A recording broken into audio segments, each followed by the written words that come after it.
एक बात मैं आप लोगों से बोलूं, अन्यथा नहीं लेना। ब्राह्मणों की कमी होती जा रही है। इसका कारण क्या है? इसका एक कारण है कि हमने उनका मजाक बना के रखा है।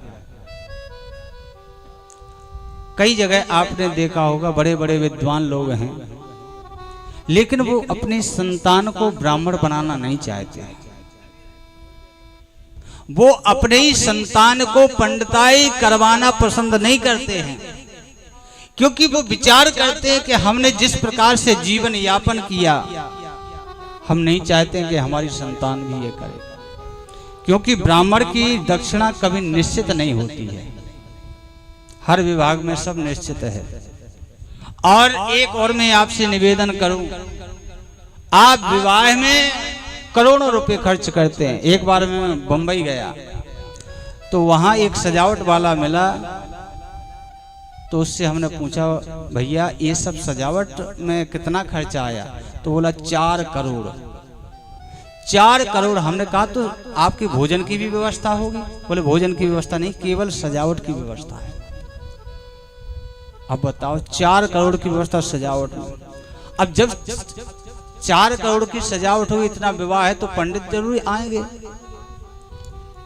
पंडित जी आए तो पंडित जी ने बताया कि ये लग्न है, इस लग्न में और आप ये संस्कार करना।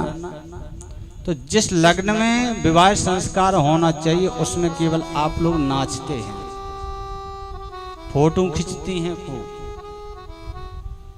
पंडित जी ने जो कहा उस पर कोई ध्यान नहीं देता है, सम्मान नहीं करता है, कि पंडित जी कह रहे हैं कि ये लग्न शुभ है। जब विवाह के लिए शोधन के लिए जाते हैं तो मैं आपसे निवेदन करूं, आप लोग कहते हैं कि पंडित जी अच्छा सा शोधन कीजिए, यही कहते हो ना।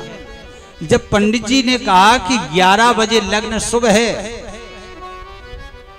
इस लग्न में वर का टीका होना चाहिए, उस समय तो आप लोग नाचते हो, कोई फोटो खिंचा रहा है, कोई कुछ कर रहा है, और फिर बाद में कहते हो पंडित जी जल्दी करो, जल्दी। निपुण ब्राह्मण वही होता है आज का जो जल्दी करवाए, उसी को सब कहते हैं महाराज बहुत अच्छे हैं, जबकि विधान उसका कुछ और है। दूसरी बात, जब सब कुछ हो जाता है, विवाह संपन्न हो जाता है, ब्राह्मण की दक्षिणा की बारी आती है, और आपने 4 करोड़ केवल सजावट में खर्च किए। उस बेचारे ब्राह्मण ने रात भर मंत्रों का उच्चारण किया, और अंत समय में क्या बोल देते हैं, हम तो पंडित जी से लेते देते रहते, इनको तो बाद में हो जाएगा। बोलो राधे राधे। जिसने तुम्हारे कल्याण के लिए वेद ध्वनि की है, वेद मंत्र बोले हैं, उसके लिए यही शब्द हैं कि अब क्या करें। इतना तक कह देते हैं कि पंडित जी को तो हम देते रहते हैं, पंडित जी हम बाद में निपट लेंगे। 11,000 रुपए भी नहीं मिलते हैं महाराज। कारण यही है कि आप ढूंढो।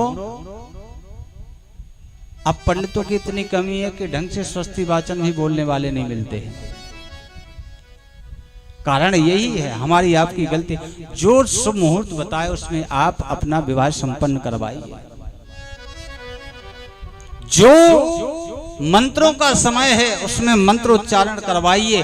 आप अगर 5 लाख की शादी करें तो उसमें 5 ब्राह्मण होना चाहिए, जिससे तुम्हारी पुत्री का जो संबंध जुड़ने जा रहा है, उन मंत्रों के द्वारा तुम्हारी पुत्री का जो जीवन है वो कल्याणमय बन सके।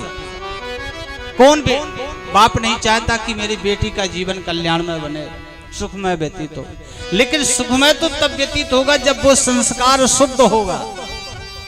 विचार करिए, ये सनातन धर्म कहता है, भले ही आप सजावट कम करवाओ, लेकिन मंत्रों में कमी नहीं होना चाहिए। पंडित जी से कहो कि समय चाहे जितना लग जाए, लेकिन विधि विधान के अनुसार विवाह संपन्न होना चाहिए।